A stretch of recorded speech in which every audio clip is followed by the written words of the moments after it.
سورہ الانعام سورہ نمبر 6 آیت نمبر 100۔ اللہ پاک فرماتے ہیں جنہوں نے اپنے دین کو جدا جدا کر لیا اور ٹکڑے ٹکڑے ہو گئے، اللہ فرماتے ہیں اے نبی آپ کا ان سے کوئی تعلق ہی نہیں، ایسے گرے ہوئے بے حس جاہل لوگ، اتنی انتہا کے جاہل لوگ ہیں، آپ کا ان سے کوئی سروکار ہی نہیں، ان کو اگنور کریں، ان کے ساتھ بات کرنے کا۔ ایک جگہ پہ اللہ پاک فرماتے ہیں کہ اے نبی جب تمہارا کسی جاہل سے واسطہ پڑے تو تم ان کو سلام کرو اور آگے چلو، لیکن ادھر اللہ پاک پتہ کیا فرماتے ہیں؟ بالکل نہیں، سیدھا بات کرنے کی ضرورت نہیں۔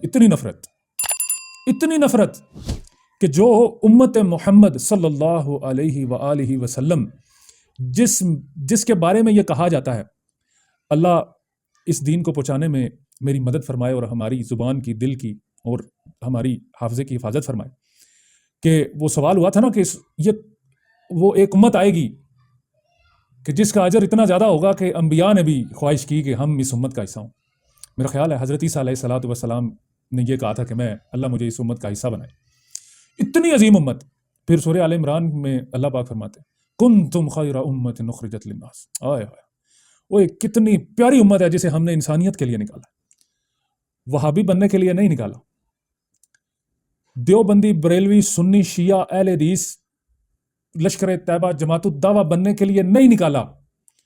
تمہارا اصل کام تھا کنتم خیر امت اخرجت للناس، زمین کے تمام تر انسانوں کو تم کیا کرتے؟ تأمرون بالمعروف وتنہون عن المنکر، تم انہیں ایجوکیٹ کرتے، انہیں تعلیم دیتے، انہیں جنت کا وارث بناتے، آدم کی اولاد کی حفاظت تمہارے ذمے تھی۔ ہم نے کیا کیا؟ 6348 آیات کلمہ، نماز، روزہ، زکوٰۃ، حج کے اندر الجھا کے ہمارے ساتھ اس امت کے علماء سو نے کتنا بڑا ظلم کیا یہ پتہ ہے؟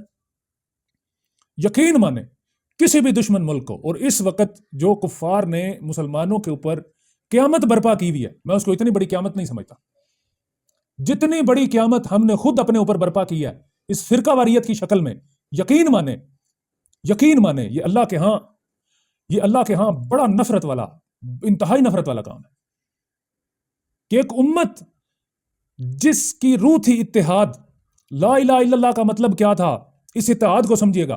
میں دو بہت پیارے واقعے آپ کو بتانے لگا، بہت قیمتی واقعے۔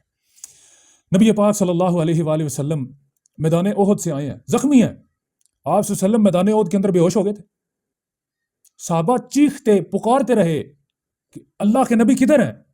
یہ بات مشہور ہوگی کہ اللہ کے نبی شہید ہو چکے ہیں، صحابہ نے ہتھیار ڈال دیے تقریباً، اتنا سخت مقابلہ۔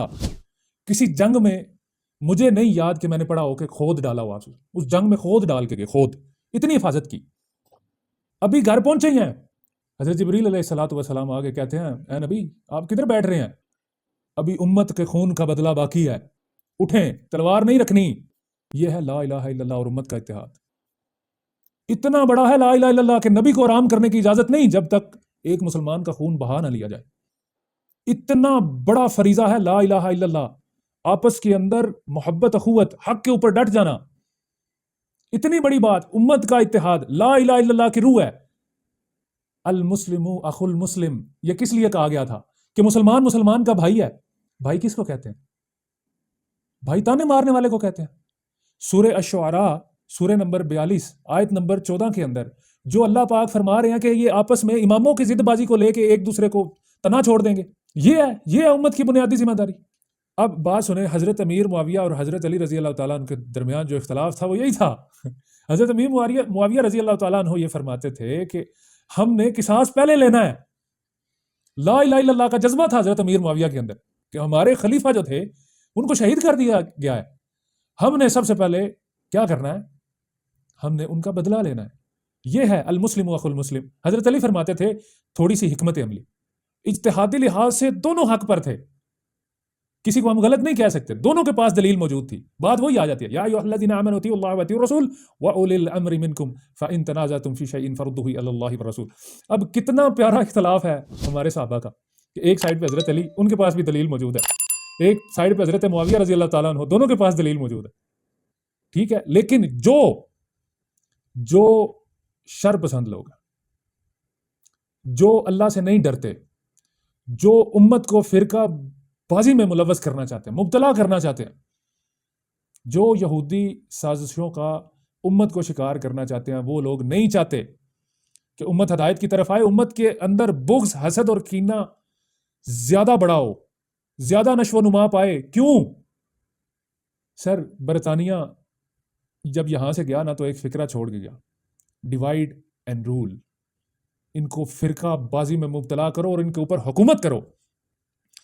اتنی بڑی بات ہے کہ انسان جو 5 وقت کھڑا ہو کے اللہ کے سامنے کہتا ہے ایاک نعبد و ایاک نستعین، اگر ہم نے فرقہ واریت کو اپنے اندر سے ختم نہ کیا، ہم نے یہ اماموں کا تعصب اپنے دماغوں سے نہ نکالا، جب قرآن و حدیث ہماری ہتھیلی پہ اس کمپیوٹر میں، اس موبائل فون کے اندر موجود ہے، پوری کی پوری لائبریری موجود ہے دین اسلام اور شریعت اسلام کی، ہم نے اس سے علم لے کے امت کو اتحاد کی طرف نہ لے کے آئے، تو یاد رکھیے ہم اللہ کی غلامی سے نکل کے لوگوں کی غلامی میں چلے گئے. جیسے اب ہمارے ملک کے قانون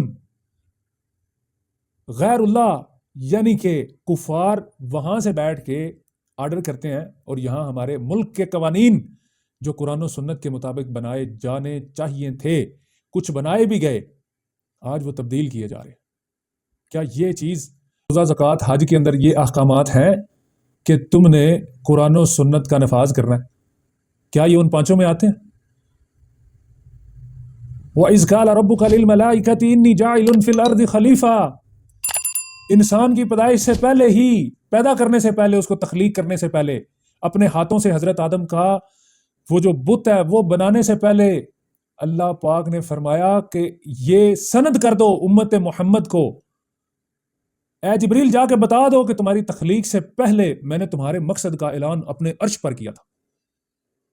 اور ہم 6348 جو آیات ہیں ان میں سے کلمہ، نماز، روزہ، زکوٰۃ اور حج کو اپنا کے سمجھتے ہیں کہ ہم کامیاب ہو جائیں گے. یہ آپ کی اور جو یہ سمجھتے ہیں ان کی بہت بڑی غلط فہمی ہے.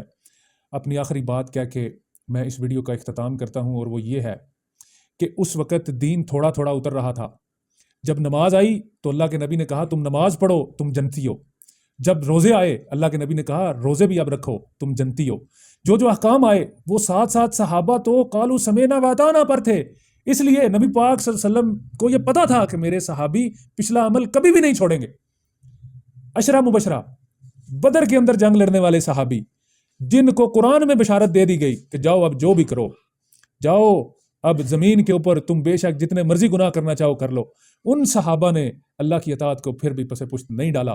تو ان کے لیے تو میرے نبی نے یہی کہنا تھا نا کہ نماز اب پڑھ لو، نماز کا حکم آ گیا، تم کامیاب ہو، تم زکوٰۃ دو تم کامیاب ہو.